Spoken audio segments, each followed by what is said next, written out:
The Suns and the Kings are about to go to war for this 10th seed, and it's not going to be pretty for either team. The Suns are in a really interesting position right now in the standings. They're the 11th seed, and they're trying their hardest to get to that 10th seed because of two reasons. One, they don't have any draft capital, so it doesn't make sense to lose all the rest of the games. And two, their stars are getting older every single day.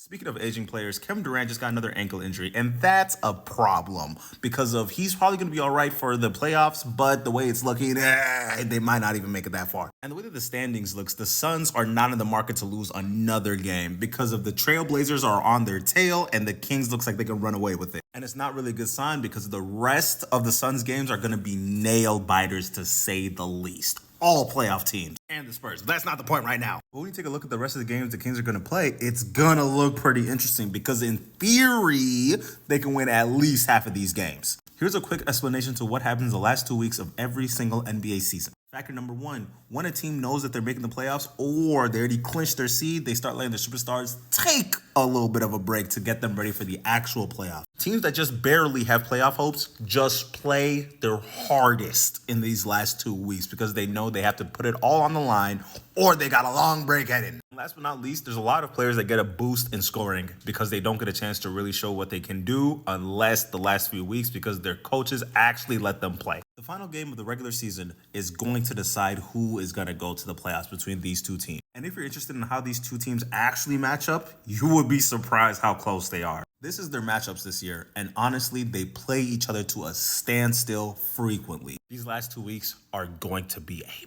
movie.